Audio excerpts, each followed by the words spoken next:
morning, good evening, good afternoon, and welcome to Architects of Lore, the one and only weekly podcast where two treasonous cousins sit around and discuss the age-old art of storytelling. And at the end, we're going to come up with a continuation of our Cosmic Void franchise, probably a present, most likely a spinoff, because that's what we did this week. But I'm your host, aka Z-Town TV. That's my co-host slash co-cousin, Devo City, aka Devin. Devin, how are you doing tonight? I'm doing fantastic, Zachy. I am doing great. Talk faster. Talk faster. This was a great movie. I loved it. I actually own this movie. I'm wearing my Hawaii shirt and my Maui hook. My Maui hook for Rock because he played Maui and will be playing Maui. So, you know, representing for... Is there a Maui 2? No, they're doing a live action, bro. And he's going to play Maui in the live action. Of Moana? Yeah. They are? Yeah. Is it like a Disney? Is it like a Disney future movies? Is it like a Disney on Ice thing where The Rock's going to be skating on ice? Is that what you're talking about? This isn't Frozen. This is Moana. You know those Disney on Ice things. How is that a real movie? This is a real. It's not a movie. I just thought The Rock was just going to go to the Disney on Ice. So how your week been going, Zach? Pretty good up until last night where I had to watch this fucking movie. Jeez, it was awful. But I got into I don't know. There's a little known TV show that came out recently. I don't know if you heard of it. It's called Shogun.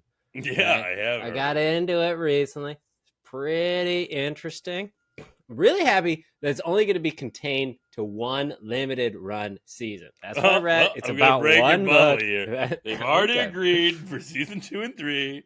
They're going back to the well, and I've heard the well's dry, but I don't know. We'll see. But I thought someone just wrote one book. Yep, and then they did the book. That's exactly what happened. Yep. So how are they making more? I don't know. We'll find out. Interesting. Yeah. Kind of seems like a cash grab. Kind of. But I watched. What do you think of the show? Who am I to stop people from getting that money? Get them checks. What do you think of the show? What do you think of the show? It's honestly, it's very interesting. Makes me want to visit Japan. You know, mountainous region, cool architecture. Obviously, this is from the 1600s, so it's clearly much different. You don't know. Maybe some of those old, villages, like in remote parts, still have some remnants. I don't know. It's possible. As I was watching it, though, you see their houses, and I got past the episode where Mariko, the main female lead, tells Anjin, Blackthorn, whatever his name is, because they call him Anjin all the time in Barbarian. I literally forgot his real name, but they tell about how the houses are designed to be built up really quickly because the earthquakes can take them down. And I'm watching this, and you see the sliding doors and all the nice little wood and everything, and the nice little patterns where they sit down on the floor. And I'm just going like, where are you gonna put your sweet flat screen? Because you got to watch the game on Sundays. Like, there's not a lot of wall space for this.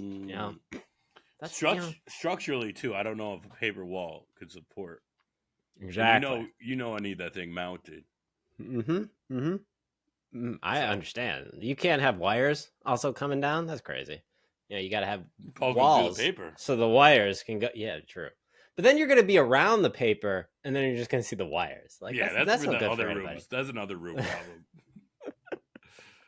No, honestly, the show is super interesting. I really enjoy it. I also really like history, so it's nice to learn about, fictionalized history, because it is based off events that happened around this Based time. off true people, but it is not like a true retelling of it. So. Exactly. I know Devin has never heard of the show, so I thought I'd bring it to his attention. Pretty sure we could go back a couple months where I told you to watch the show. I actually watched Tires on Netflix, the Shane Gillis comedy. 6 episodes. It's pretty funny. It is definitely going to piss some people off, which I'm like waiting for the reaction because I haven't seen it yet. But I feel like people are going to get angry at some of the jokes that are clearly just jokes. But it came out recently, so that's why you haven't seen the reaction? Last week. Yeah. And who's it going to piss off? Probably everybody.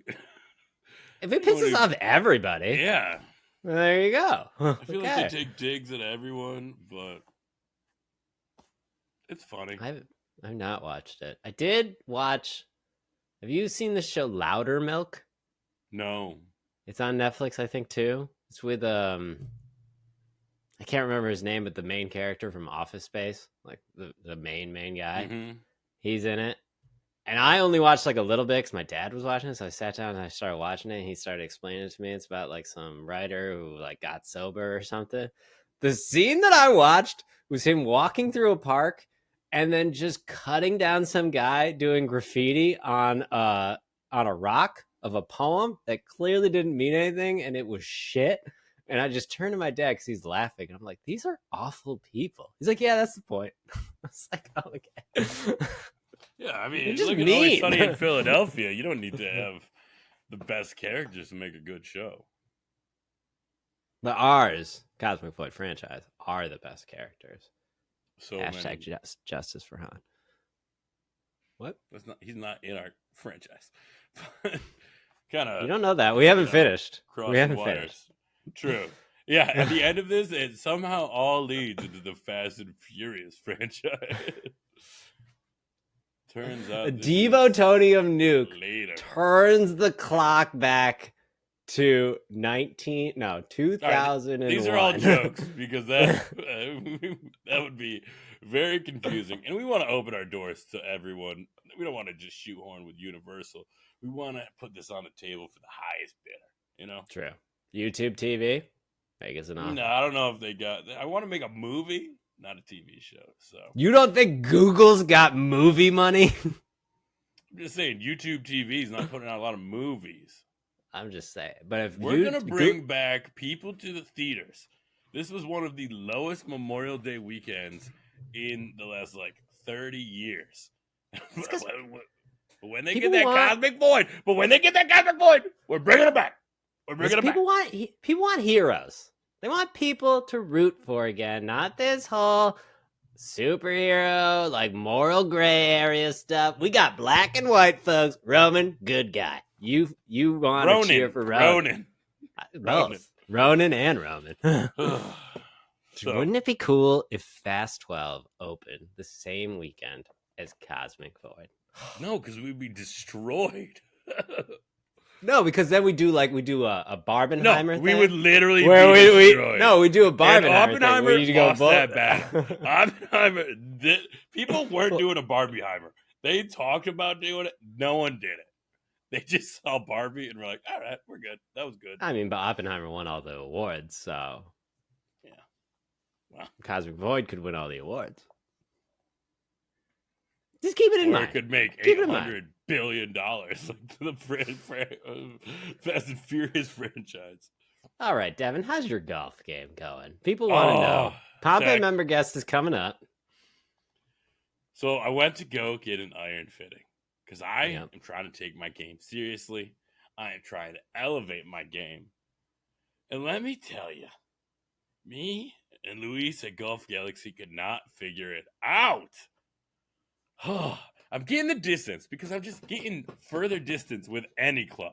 You could give me any club and I'm getting further distance than I am with my Nike NDS from 2000 and let's say 5, maybe 3. Who knows?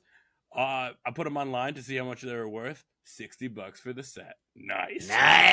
All right. My TaylorMade burner driver. That's a cool 20, baby. Cool 20. All right. What about those wedges that you got? Dunlap Woods aren't even listed as a golf club anymore.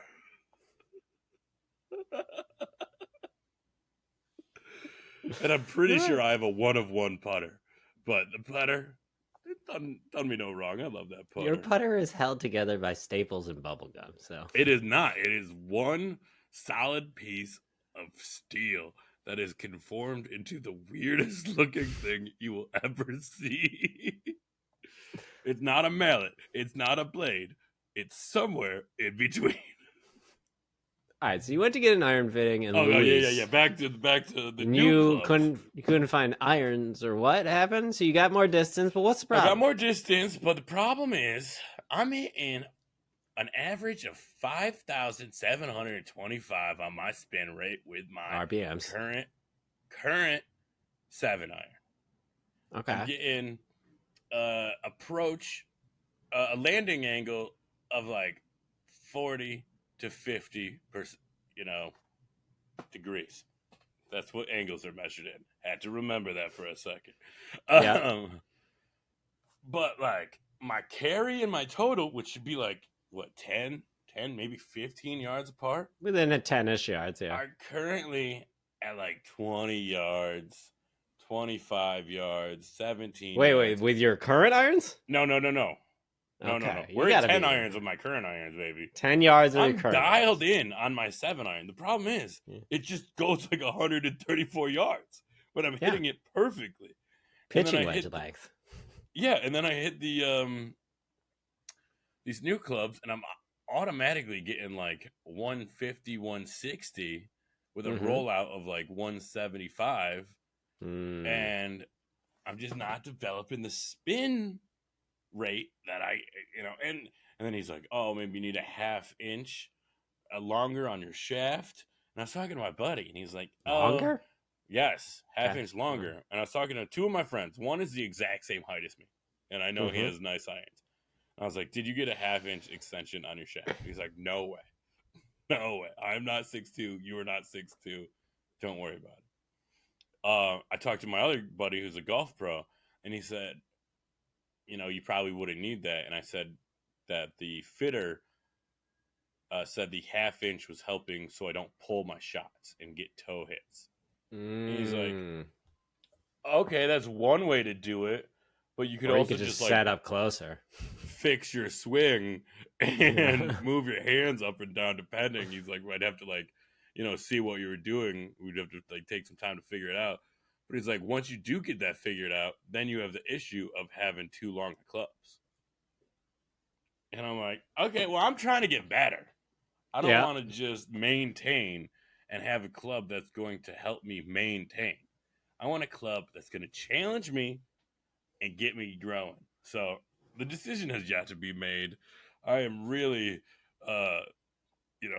just messing with some guy on thecurated.com.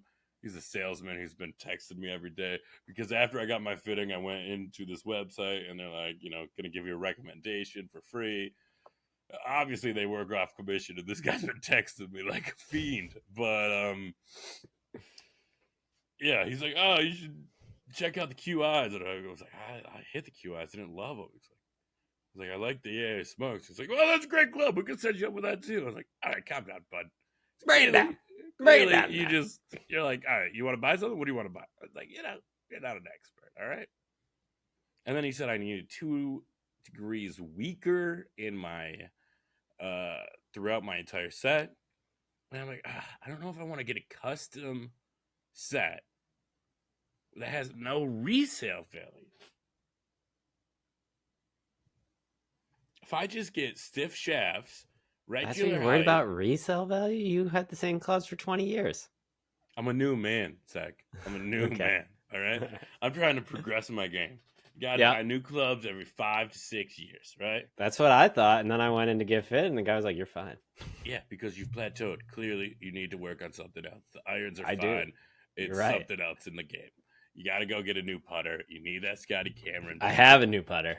Putter's fine. I made 3 birdies. Yes, like on Saturday. All right, what's the wedges situation? I just bought new wedges. Literally just bought new wedges. Oh, what kind did you get? I got the SM10s, the Volkies, bro. They're great. Yeah. What ones? The Volkies SM10s. What degree? 12 degree bounce. Loft. 54 and a 58. Interesting. This guy likes to be different. I have a gap wedge that's basically a 50. I think it's like a 49.7. I know, but I'm saying, 52, 56, 60, and you're like, I'm going to go 54, 58. I got 50, 54, and 58. I'll be fine. Be all right. My next step, you're right. I have plateaued. The next step for me is lessons. It's not new equipment. It's getting a golf pro to be like, you suck at this. Perfect aspect, do this better. And then he'll talk about your golf game. Yeah, no. That's just about me as a person. He's going to look at my face and he's going to be like, your nose is too big. Work on that. But grow out that hair again. Yeah. I need new equipment, but also new lessons. Yeah. New equipment. So it's like, I want to get new equipment that I can get lessons that I can get better in rather than get equipment that's going to help me maintain and just coast for the next 20 years golfing. Just go buy a set of the Ping G425s. You'll be fine. All right. That's like not even on my radar, but they did have some sneaky numbers in there that I was like, I am getting better spin rate on these. My distance. Listen, the Ping irons have treated me very well. You get the 425s. That's a model earlier, so you're going to get a discount on them, and you'll grow into them. You're growing. I think the model earlier of the Callaways are the same clubs that my dad has, and I'm like, do we need matching clubs? I don't know.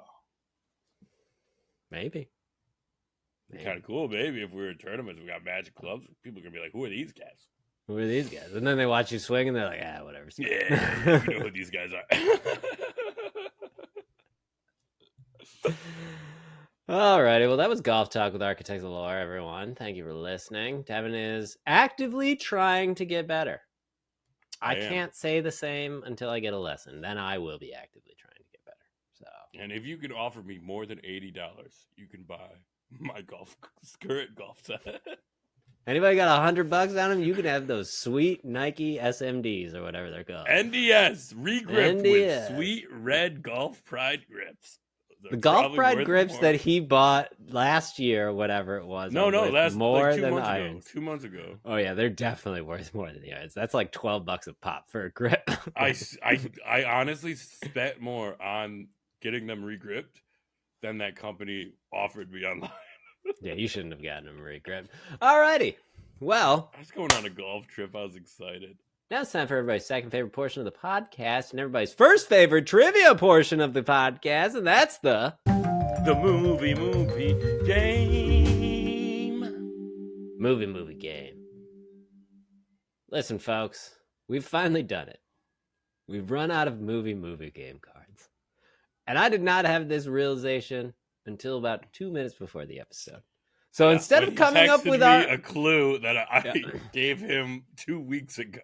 So instead of coming up with our own, which was my original plan. Yeah, I could have done that if you gave me. We're going to go with the TV movie game. Well, first we should probably read last week's answer. But first we'll read last week's episode. And that's This documentary follows a madman as he ascends Yosemite's El Capitan without ropes, so he can endure 7 different endings after throwing the One Ring into the fires of Mordor. Devin, that movie game question answer was Free Solo, Lord of the Rings, Return of the King. Free Solo and Lord of the Rings, Return of the King. That sounds right, but I threw the card, so I can't verify. No, that was it right. is Good right. job. You know it's right. I know movies.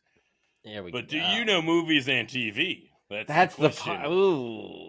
We were talking about TV last week. If this is a one-piece question, I got it. Well, let's see. To save the future, 2 rocking dimwits must travel through time to pass their history test and clean up the aftermath of a Russian nuclear power plant meltdown. So one is a movie, one is a TV show. Yep. I believe with these set of questions, the first portion is always going to be the movie, and the second portion is always going to be the TV show. I don't quote me on that. I don't know. But it's the same basic concept. And the clues match together to make the answer. Same as the movie game. The first is an excellent movie, and if you haven't watched it, folks, you have to go back and watch Bogus Adventure, and I believe they came out with a third one, which I never watched, and it was Bill and Ted's Excellent Adventure. The second is the critically acclaimed television show about Chernobyl, and it's Bill and Ted's Excellent Adventure Chernobyl. Correct. This guy knows movies. Were you plugging the sequel and the third one that I never watched? Yeah. Yeah, but you said Bogus Adventure before you even said the answer. So you plugged the sequel before you even said the original. People need to know that I know movies. Okay. I know Bill and Ted. Great movies. All right, Devin, do you know movies and TV? Probably. Let's find out. A maniac kills with a gas-powered tree-falling tool and wears the skin of Larry David to annoy the crap out of everyone in his life. That's obviously Curb Your Enthusiasm. Yeah.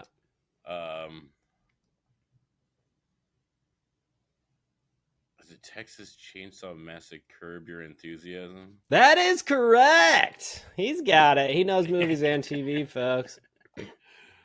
Yeah, well, let's see if you know movies and TV with your question, audience. Now remember, you're going to get a whole paragraph. First part of the question is one clue for either a movie or a TV show. Second part is either another movie or TV show, but it'll always be one movie and one TV show, and the answer is them mashed together. An MD rocking time wizard protects a small Indiana town from some nasty upside-down evil stuff. An MD rocking time wizard protects a small Indiana town from some nasty upside-down evil stuff. If you know the answer to that question, leave it in the comments below. All right, Zach. Now it's time. No, hold on a second. Because you made me watch this movie with this treasonous traitor in it. So I didn't make you. It's part of the franchise. But... we have forgotten something that I thought was integral to this show. So you are going to give me your best presents for introducing our next segment, Devin. And what is that segment? Listen here. Your face makes me think that I want to study the blueprints in the writer's zoom.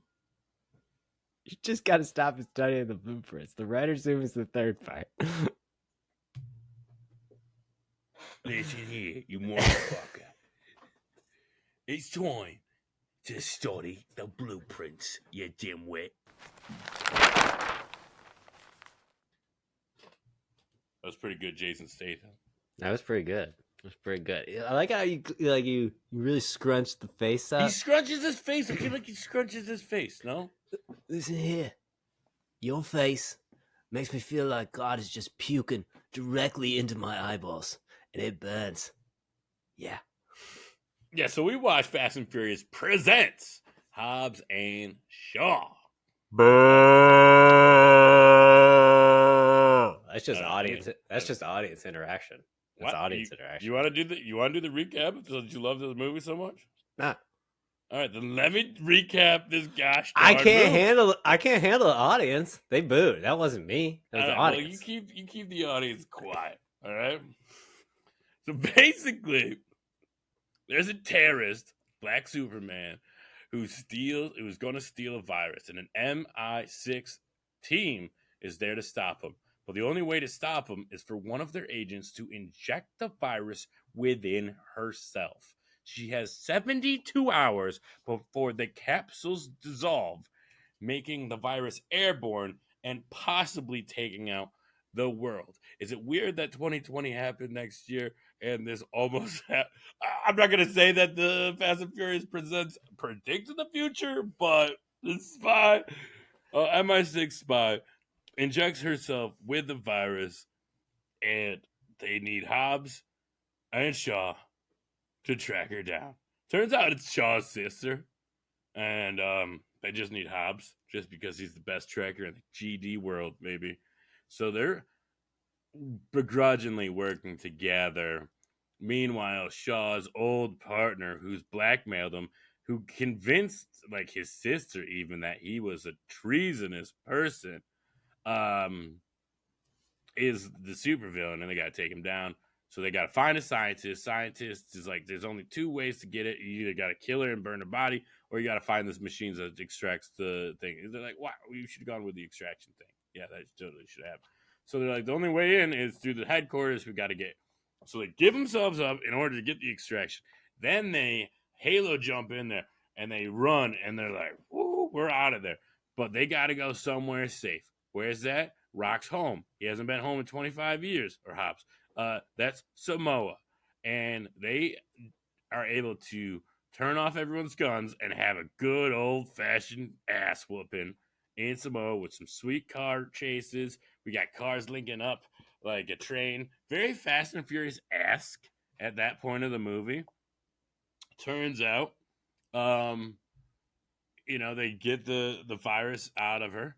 And whoever's been controlling Black Superman, which is like this high-tech company that's like gonna change the world type thing, but like through genocide. I don't know. It's really messed up, and they just like delete Idris Elba, and there's some cameos from Ryan Reynolds that really don't make sense. We don't figure out the guy behind the screen, but Rock went home and had an emotional moment with his mom and his brother, and he brings his daughter to meet her grandma for the first time, and that's Hobbs Shaw. Pretty great movie, right? What do you think, Zach? This movie sucked.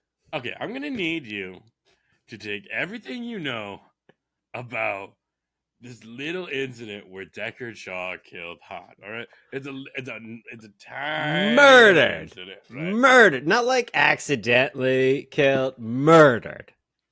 Yes, I'm gonna have to need you to put that aside for just a moment. You can bring it in. You can bring it back. I will say this. At least I want you to get a reaction of this movie without having that in your head. I can't do it, but I will say this. At least this movie, in a roundabout way, acknowledges it.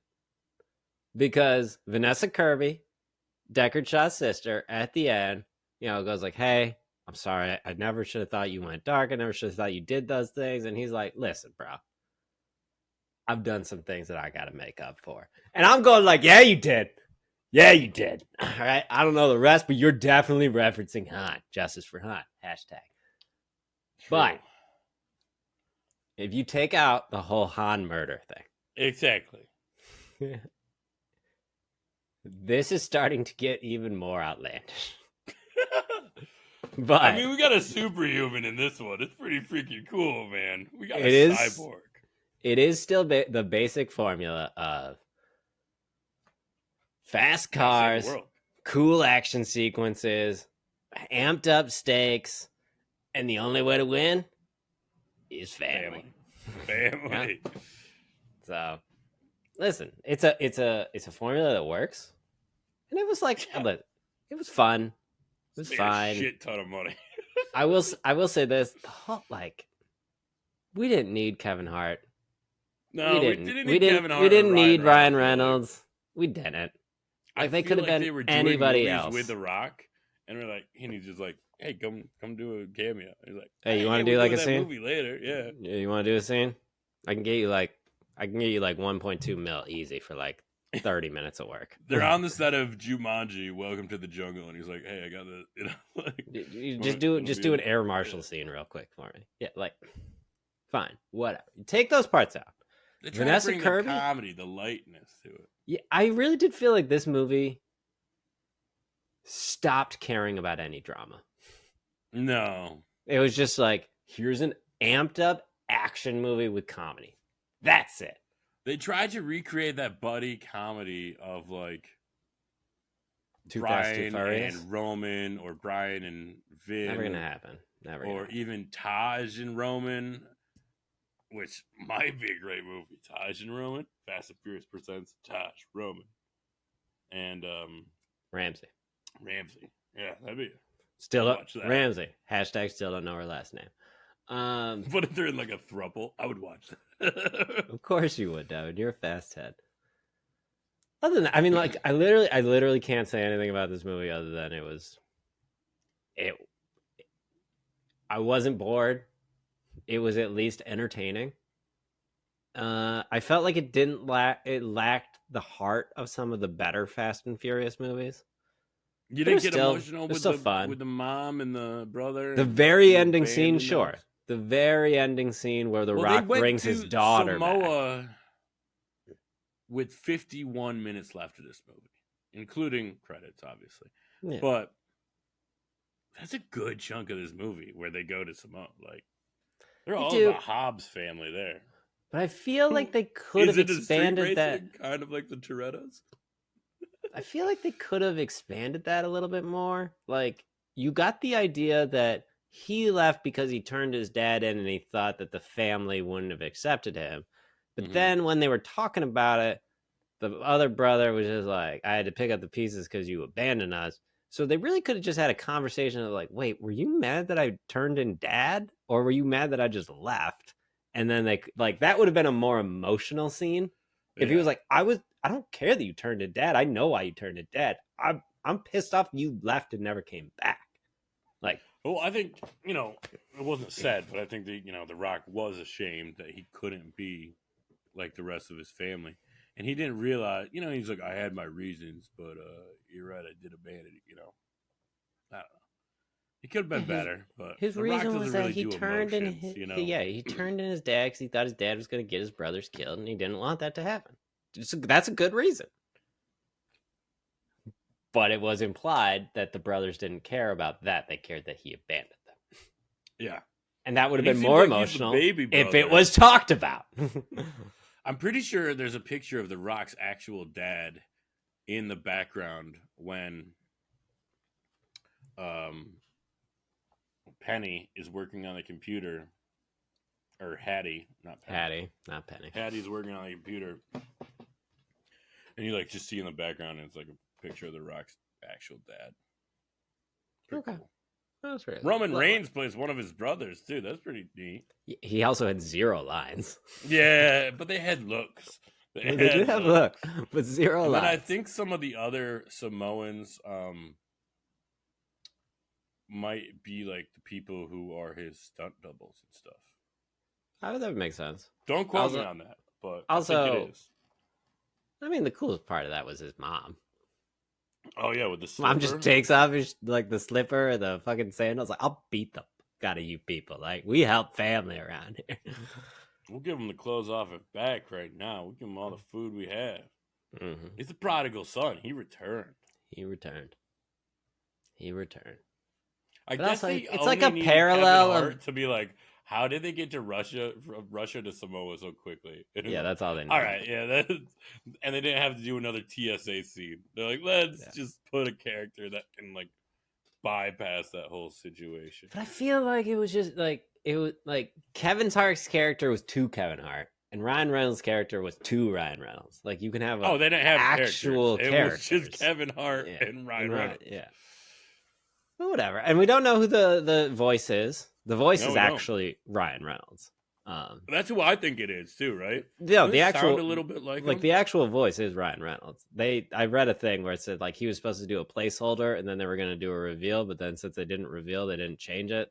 So Ryan Reynolds could be the bad guy, or it just could be the actor putting his voice to it. So we don't know until Hobbs Shaw too. Because there were times when I'm listening to it, I'm like, that's Ryan Reynolds, right? 100% Ryan Reynolds. It's obviously Ryan Reynolds. I mean, we do have to say something. Idris Elba, pretty cool. He's my James Bond. No, he's Black Superman. Well, Black Superman, he's referenced to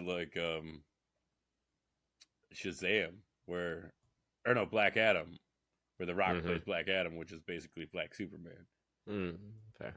And then when they're walking and they see the Mini and Jason Statham's, that was a job I had in Italy. That's from the Italian job.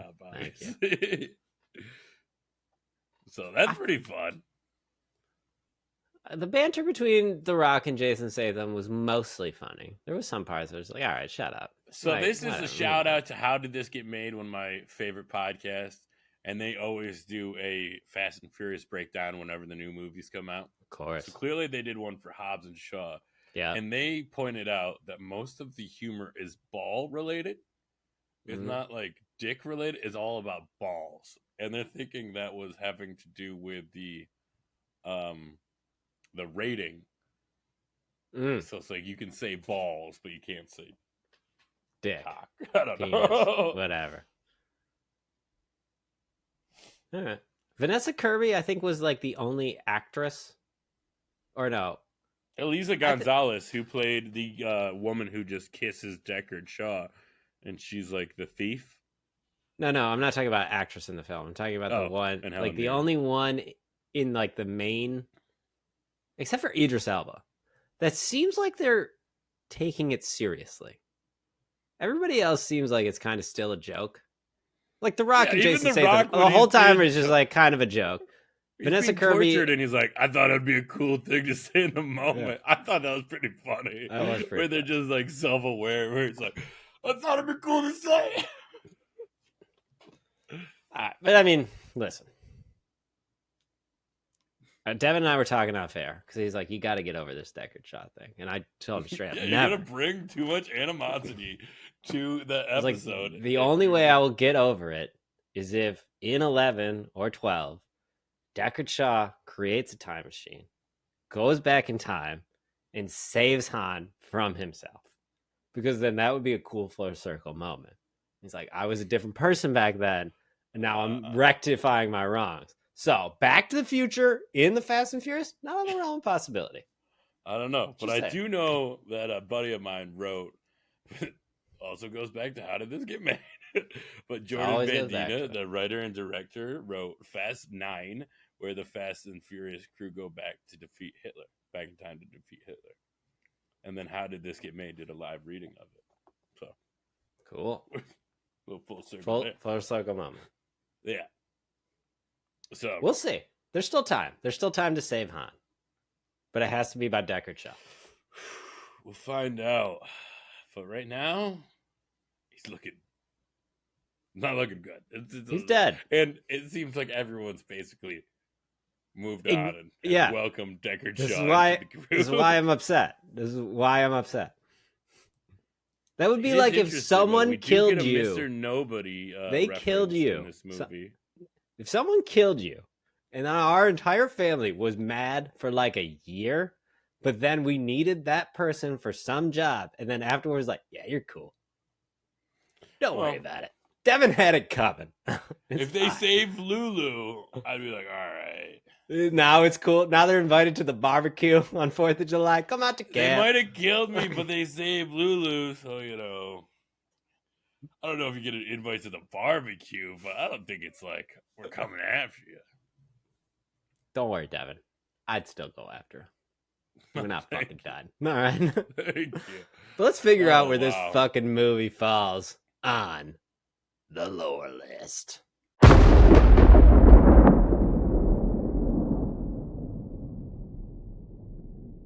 The lore list is the ranking of all the movies that we have watched on Architects of Lore, except for, of course, Paddington 2, which Zach insists is a perfect movie, but that's why it has an asterisk on it. We've both watched it. We both have watched it, though. Yeah, but like not on the show, is what I'm saying. Okay. And we currently have watched like 55-ish movies. 63 movies. Okay. Which is pretty good. 63 movies. Wow. Pretty good. So this is going to fall at 63. The Fast and Furious presents Hobbs and Shaw. You have to take your hatred out of it. But first, let's go into our fast rankings. We got to go to the fast bracket, of course. Which we should probably have a different list for, because it's starting to get confusing where they all are.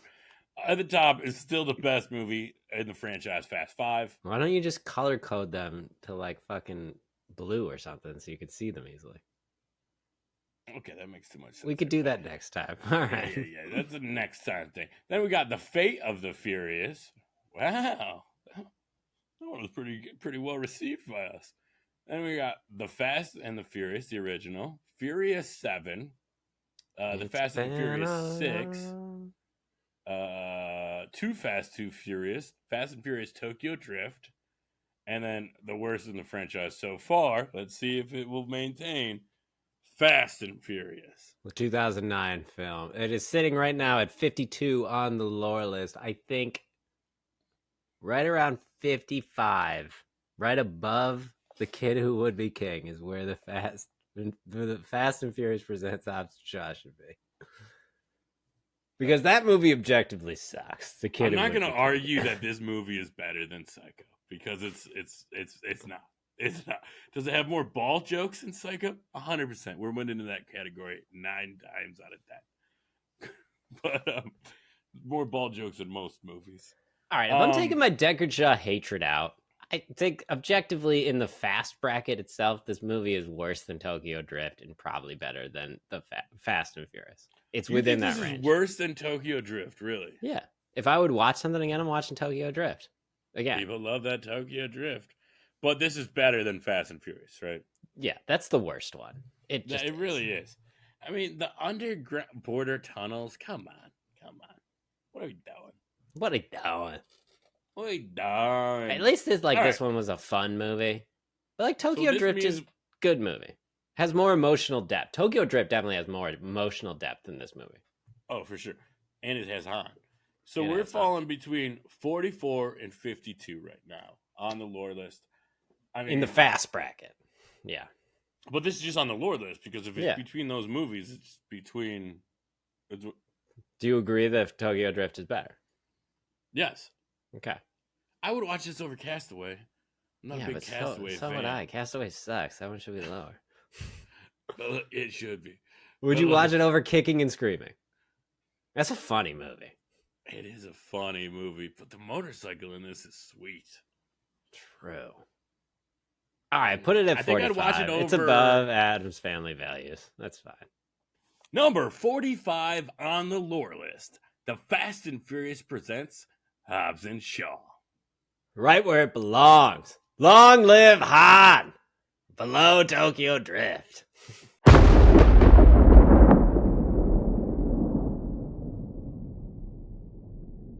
Now it's time to dive back into the Cosmic Void franchise and building the lore in the writer's Zoom.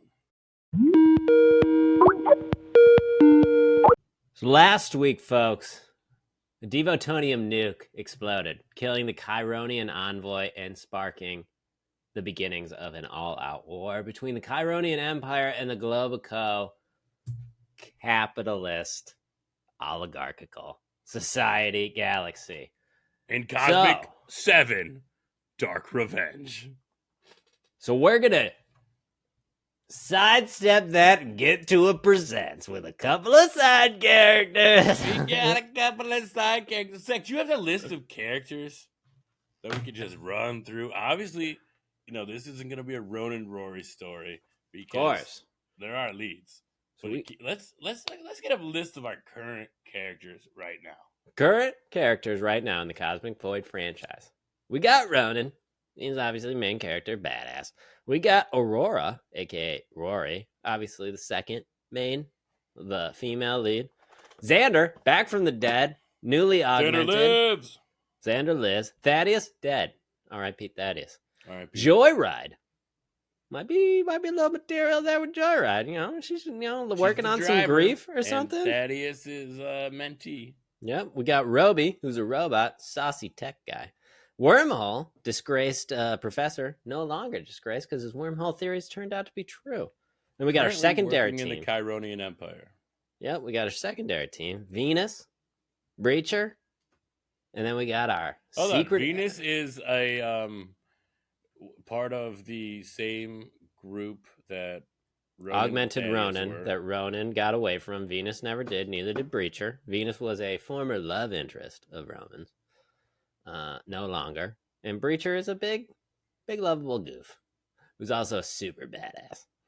Mm. And then we got our Emperor and the Some potential Chironian there too with Empire. Venus and Breacher. Maybe. Just saying. Keon. We're not talking about Keon. Keon already had the whole middle He's a arc. lead. He's a got lead, a lead now. Then we got our support characters. We got Icy, Ronan's sister, and Monarch to her planet. What about the Chironian Knight? I'm not on them yet.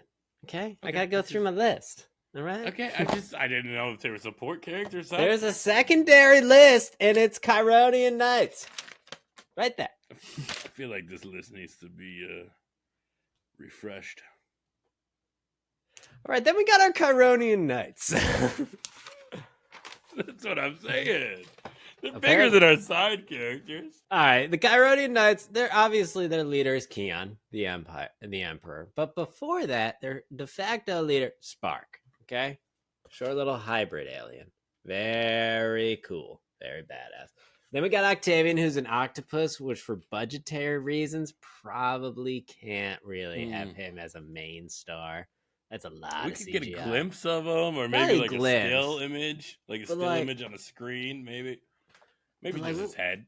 We don't got the budget for a whole, like... All right. Who else we got? Who else we got? We got Mac, who's a human seahorse driver. Again, I think this Devin just wanted a seahorse. We got Ned, Skinny Ned. Skinny Ned works for budget reasons because he's just a skinny human. So, maybe. Is he human? I pictured him as like one of those cloning aliens from Star Wars. I mean, I'm pretty sure he's just really tall and skinny, and he could have a different skin tone color, but we can just paint a human that. So again, True. I'm trying to Like get our Gamora, budget I under think. control here. Okay, I'm just trying to get the picture of this alien in my head. Then the Chironian Knight team also had Spud, R.I.P. Spud, big rock guy. He gave his life for the cause. He's an OG. He might come back. We'll see. And we got McKenzie, Flower Girl. Then we have our support characters. We got Icy, Ronan's sister, Monarch. We got Ladyface, who is the consort to a queen, different queen, who also, I don't remember her name, so we're just calling her Queenie. Then we got Governor on Rory and Xander's planet. Never came up with his name, so he's Gov. And then we got tribal leaders and other stuff. So we got some antagonists. We don't need that. So, Devin, who's our buddy comedy going to be about? Right now, I'm thinking Venus and Preacher. That's where my head's at. I mean, is any other pairing pulling out to you? Because I just feel like, we got them. We've established them. Venus and Preacher would be a cool movie. Yeah. Definitely really action-packed, a lot of fighting, because they're the more of the fighters. And they're the augmented fighters. They're not really like... We haven't established them as at odds. Because they're a team. They've been a team for a long time, and there could be some funny dynamics in there being a team. Okay. But I'm kind of thinking we go extremes. So we have one person from one team and one person from another team? One person from one team, one person from another team, and then two dynamics. We got Joyride, all right. who's now more of a depressive, thrill-seeking now, because Thaddeus died.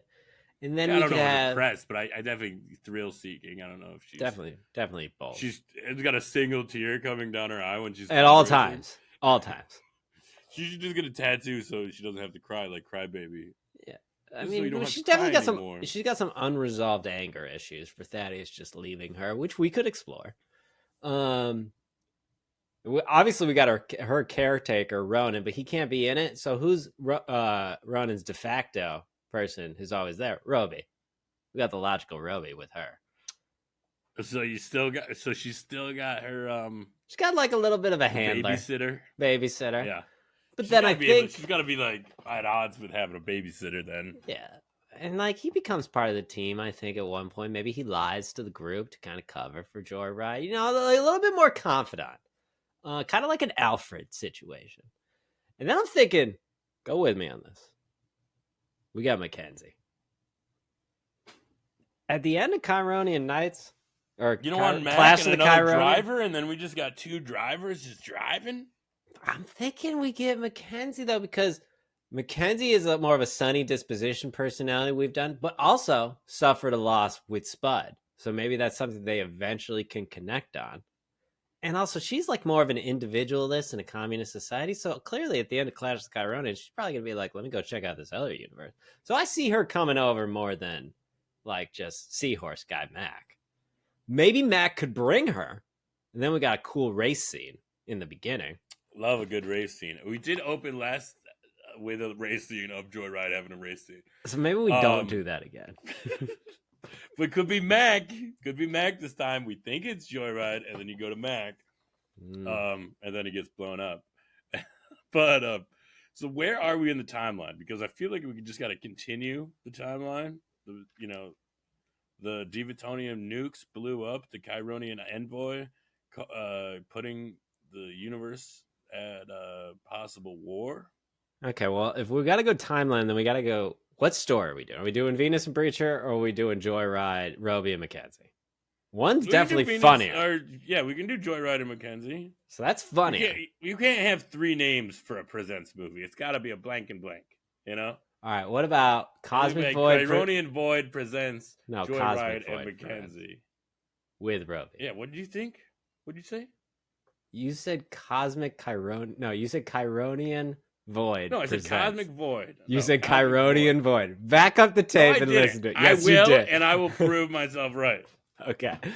Cosmic Void presents Joyride and McKenzie, and then smaller print. No, with Roby. You can't have it. No, with Roby. No. I'm putting my foot down on this one.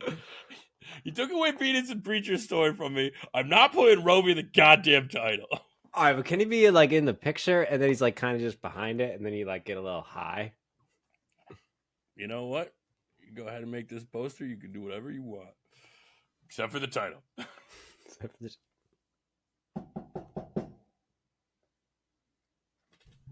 I can hear Scott from... What's up, dude? Recording the pod. Oh, dude, no, you're not. Yes, Not right now. We got like 20 minutes left. He's recording the pod, guys.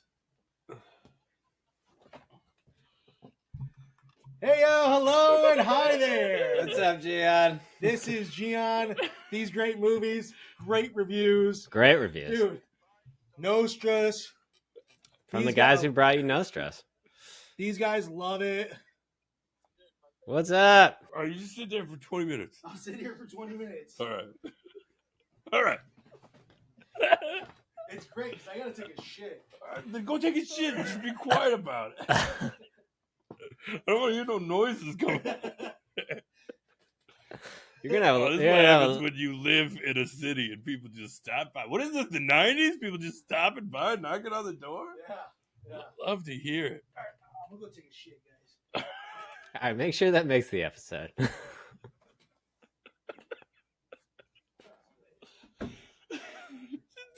In my house right now, taking a shit. Stop fucking talking. Listen, deal with what you got in there, bro. What kind of story do you want to do?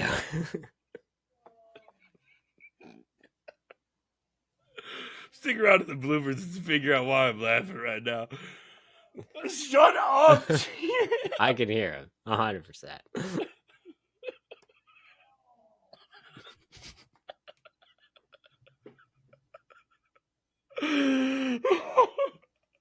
Okay. So I don't think the stakes are world ending right now. Unlike Hobbs Shaw, I don't think we have a world ending stakes. Okay. We just had a major explosion with like destruction and nuclear destruction and people dying and an envoy. Like, let's keep this one light. We got the humor with Joyride and McKenzie. Mm-hmm. We got Roby with his like C-3PO type. I gotta be like analytical, yada, yada, yada. Don't get sarcasm. We get that. It's been done. We understand. Yep. So first of all, the explosion happened. And like you said, McKenzie's probably going to be in the Globico galaxy. Yep. So after that, there's going to be a ton of probably xenophobia against aliens. So did she get there before the bomb? So was she in last movie? So this is what happened is... like 10 minutes left. Can you be quiet for 10 minutes? Cool, just talk about Keon and fucking everybody else that's on fucking on that space cosmic fucking movie. You're right. But Keon's not in it. Well, he might be in this movie. But hold on, you're getting us distracted. Okay. Just be quiet. You gotta go take a walk. Go take a walk for 10 minutes. We'll be done. Love you, Zach. Love you too, Gia. So, Never be in these fucking edits. I swear to God. you will be, because it's gonna be impossible to delete you from it. Are you trying to go golfing? If you're trying to go golfing, you gotta give him 20 minutes so he can finish and you can leave sooner. He can't hear you. He can't hear you. But all right, what was your question? Did she get to the universe before the Yes. bomb? So how we ended Cosmic 7 is they called Big Blimping 2 called everyone in. So the Chironian Knights and the crew from Big Blimping 2 are now fighting Xander in the Globico galaxy. All of them. Yes. Except for Keon. Presses the bomb. Keon's back home. So is Wormtail. Wormhole. Yeah. Wormhole. And maybe Let's say Spark. Harry Potter. Spark. And, Spark. Like, leave some back. Yeah. But maybe they were, there's a starting convoy, and then there's like the Emperor's ship. They were gonna come and later. They're on the Emperor's ship, so they're going to meet up.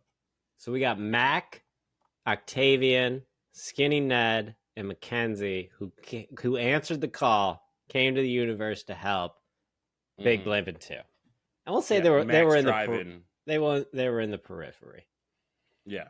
Once it happens, the wormhole is closed. Explosion. They can't go Yep. back. Nope. So Ronan's probably like to the Knights, like, you got to go somewhere, either Icy's planet or the other Queen's planet, because then they'll be like, it's cool, just kind of lay low a little bit. And then we get into our spin-off movie where Joyride does something and McKenzie is going with her, with Roby, of course.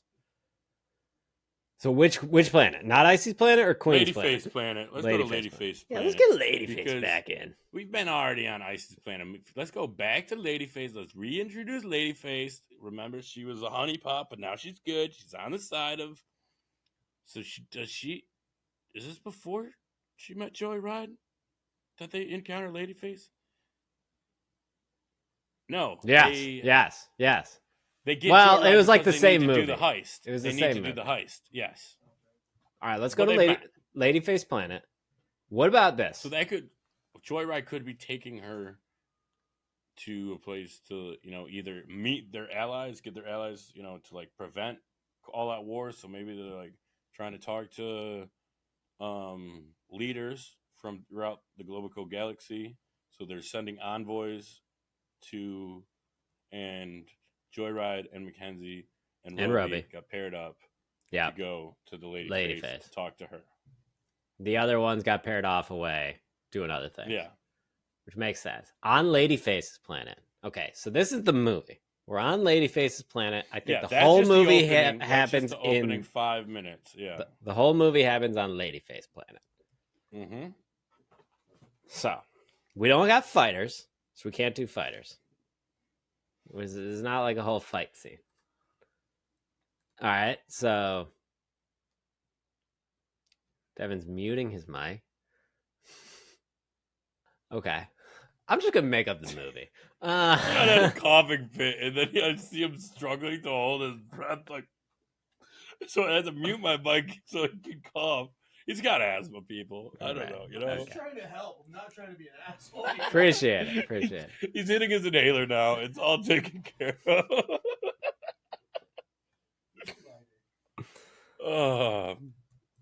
So yes, Ladyface. They're on the planet. They're making their way. They get there. Making their way. Something's happened where they need to either solve an issue or get back to the Empire. What do you think? Or just is their plan to get McKenzie back to the Empire, or is their plan just what is happening on this planet right now, and they need to resolve that? I think the movie is the planet. I think their initial goal was like, Ronan's like, hey, we need to go reach out to some allies. Joyride, take McKenzie and Roby and go. She's like, I don't need McKenzie and Roby. Joy, take McKenzie, go to Ladyface planet. Just make sure that they're, on our side. Tell them what really happened, because they can't trust the news. When they get there, something has to happen.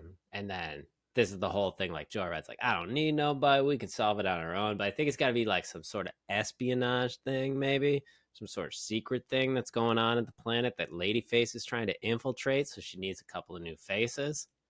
Joyride, McKenzie, in there to help her out. So there's some secret turmoil on the Ladyface planet, which she's not the queen of. Obviously, we got a queenie. Yeah, but they're queenie. So Ladyface employs Joyride and McKenzie and Roby to figure out this plot to take down Queenie. I don't know about take down Queenie because we did that in Cosmic Heist, but maybe more of a movement. The whole take down Queenie is actually maybe a good thing, but we already did it, so we can't do it again. So we need a reason, what's going on there that would affect the larger universe, but not crazy world, galaxy ending type thing. They're militarizing, and they just want to. I mean, you could do that. Is they're militarizing, and they want to overthrow Queenie, and jump into it, or you could have trying to set up a sanctuary planet for the Chironians who are currently. I like that better. Let's do that. This is going to be a sanctuary planet, but then we do the little racist thing. So then we got more of a KKK group there. And Ladyface has been trying to infiltrate these whole like xenophobic type people. And that's why she needs Joyride and McKenzie, because now there's like two sections. There's the human looking ones who are xenophobic against the other ones, but then there's another group of Chironians already there who are also like kind of like racist now against those people. So that's why we got McKenzie. We got Roby in the middle. Yeah, because they can't go back. I mean, maybe like not all of the convoy was destroyed. Maybe some survivors from the explosion. But I think also like at the end of Clash of the Chironians, it's been like 6-8 months. So like there's been trade and travel. Like yeah, new there could have people been, have been coming. there could have been a trading outpost on that planet. Yeah. And now that there's all-out war, they're worried that they're going to try and take out the Chironian refugees. Yeah. And this could be something like Queenie's like, I've put policies in place. I'm trying to placate everybody, but there's this underground thing out of my happening. hands, I can't do. Yeah, so we need an outside force. The more that I put my foot down on these people, I might lose control of the whole planet. So like, we need subterfuge. There's definitely got to be a sweet race scene for how Joyride gets into the xenophobic group. Yeah, like let's just call them the Nile group. The Nile group, okay. Yeah. And then the Chironians. Got him. Yeah, so like that's the xenophobic group that is trying to expunge the Chironians from Queenie planet. And they have to infiltrate that planet with also meeting with a de facto leader of the now refugees of the trading post. Yep. To prevent them from like escalating. And they're like, we're just trying to protect ourselves. And, we're stronger, unified together, and we're going to really close and tighten it and close everyone out. So they got to make sure that doesn't happen. They want to keep the doors open and be like, just because our governments are fighting doesn't mean like the people need to be at ends. I agree. Okay, so this whole thing could be like maybe the Queen and Ladyface don't know who the leaders are of the Nile group, so that's why we're sending an undercover agent. And Joyride's like kind of well known in the galaxy, but not like super well known. So I think we have to have a scene where like somebody recognizes her, and she's like, "Yeah."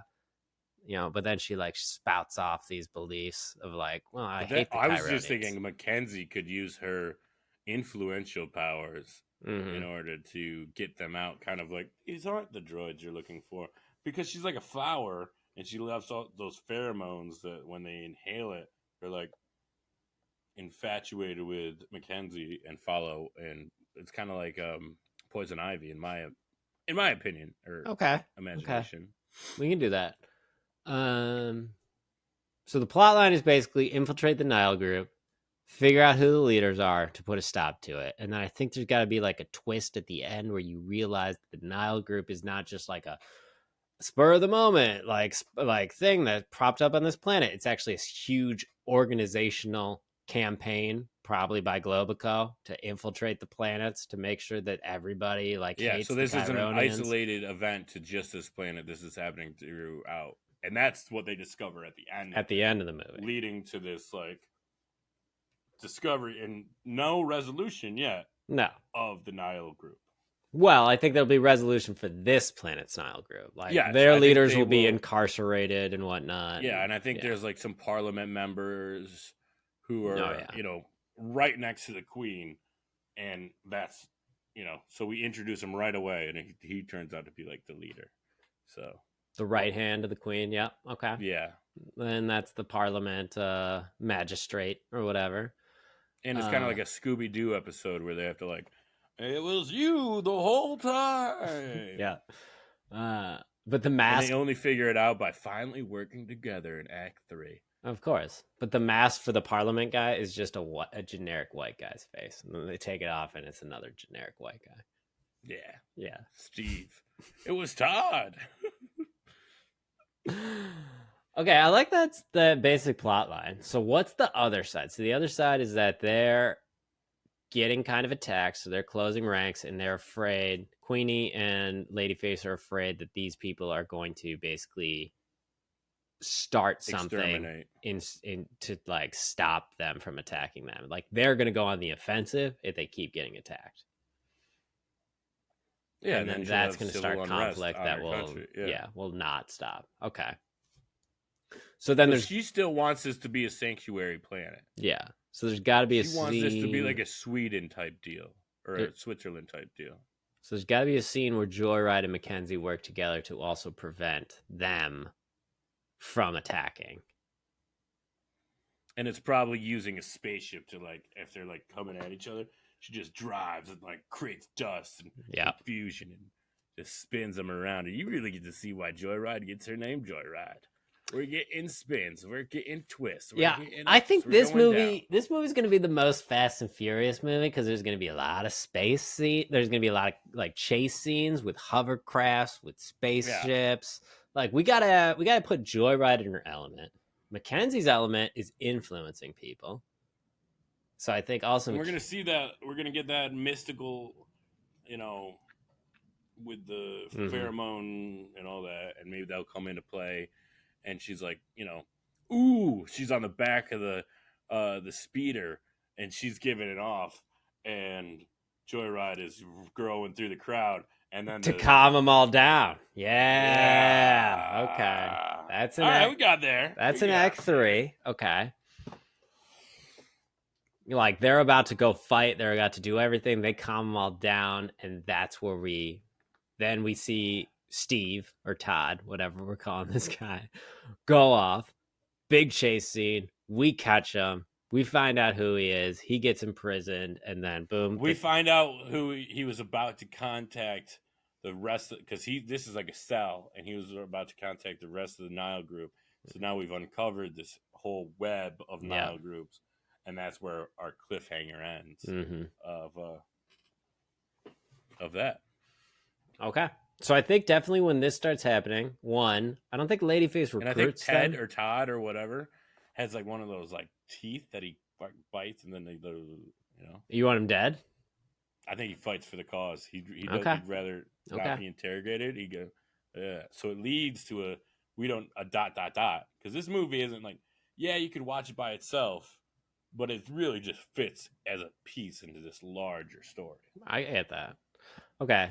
So I think basically when they get there, Ladyface is telling her about the troubles.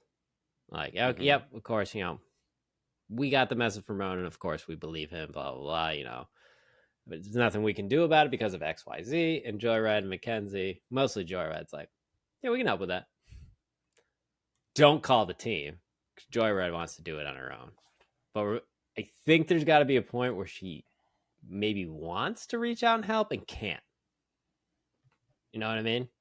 Because I don't want this to be like a super like, I want the lesson to be learned here is that Joyride starts trusting people again, starting with McKenzie and Roby.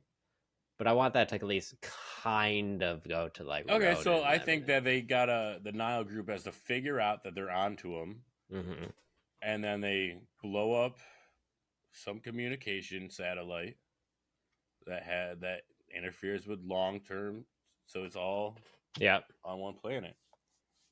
It's like maybe they because they don't have Big Blimp 2, but maybe they have an offshoot ship that they could blow up. So now they're they just jam the long con. But like they could do that, and then they go to like Queenie and Ladyface for their communications, and is like find out that their big satellite has been destroyed, and that they're in repairs. And like I think there's got to be a scene where it's basically like, all right, we could leave, go get the team, and come back. But I don't think they're gonna last. Well, that's why if they sabotage the ship, Roby could be like, I don't know. But then it's like, why doesn't Queenie give them a ship? But it's like maybe they can't because that would be. Well, I think that are seen giving them a ship that just seems like that they're helping this like sell. You know what I mean? So it's like they gotta stay out of it. I understand what you're saying, but I think I'd rather go with they make the conscious decision to be like, we have to stay and help. This is what Ronan would do. This is what Spud would do. This is what Thaddeus would do. We go back to them. There's going to be a bigger issue, and we're not going to, get back. We got to deal with this here and now. Yeah, exactly. It's on us. All right, I like it. Cosmic Void presents Joyride and McKenzie with Roby. The Architects of Lore original idea. Cosmic Void presents Joyride and McKenzie with Roby. It starts off at the end with the explosion of Cosmic 7. Devotonium nukes. The group has decided to send envoys to all of the planets and people that they're allied with to make sure that they know the truth, because they know Globico is just going to spin some propaganda. Joyride gets told by Ronan to take McKenzie and Roby with her and go to Queen's planet to meet up with Queenie and Ladyface. Once they arrive, Ladyface tells them that they fear that a group known as the Niles, or the Nihilists, got him. Is planning to attack the trading post that the Chironians have established on the planet. They believe that they have infiltrated parts of the government and don't exactly know who the leaders are. So Joyride takes it upon herself to infiltrate the group, while McKenzie also tries to infiltrate the refugees group to try to prevent a civil unrest and war to come out. Joyride gets down there. She meets with the Niles, and it's a couple of xenophobic people at first, but she proves herself by some sweet driving and also spouting off some things that she wouldn't normally say. And that's going to become an issue with McKenzie later. Oh yeah, it's going to set them at odds, and the people are going to have a civil unrest, or about to, but they're stopped when Joyride, McKenzie, and Roby learn to be a little less harsh, come together, use a speeder to drive Joyride, or Joyride drives McKenzie, who sprays her pheromones over the entire crowd. That prevents the civil unrest, and then Joyride and McKenzie infiltrate deeper into the group, find the leader, go through an epic chase scene, and unveil that it was Steve all along, who is also the parliamentary leader. As kite. Exactly. They pull off his head. It's time. And he was reaching out to a bigger group, and this is only one cell of the Nihilist. Of the Niles. But Steve, or Todd, I don't remember his name. Let's go generic. Steve and Todd. Steve and Todd has his name, Steve and Todd. Bites off a capsule in his tooth, and he says, "Long live the Niles," and he dies. Leading to even more questions. And that's the Architects of Lore original idea. Cosmic Void presents Joyride and McKenzie. If you like that idea, feel free to email us at architectsoflore@gmail.com. Please follow us on all of our socials at Architects of Lore, except for X, which is Arc of Lore.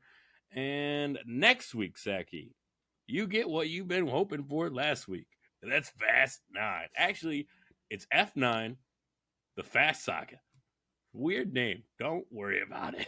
So are we going to go with C8, the Void Saga? Is that our next one? I don't know. We got a week to figure that out. All right. All righty, folks. Well, we're back to the main continuity next week in the Cosmic Void franchise as well. But just remember, thank you for listening. Thank you for watching. Thank you. Please like and subscribe. Everywhere. Or hit the notification bell as well. And remember, if you got a story in your head that you can't seem to get it out, do it, mate. Just do it, and then you'll become a cockney Englishman, apparently, or whatever. But if it sucks, who cares? That's what editing's for. Good night, everybody.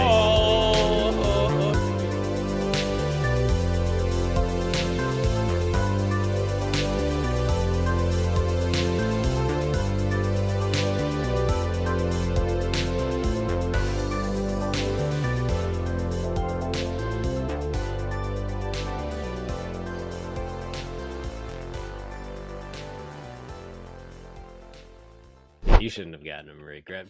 Alrighty. Well, I was going on a golf trip. I was excited.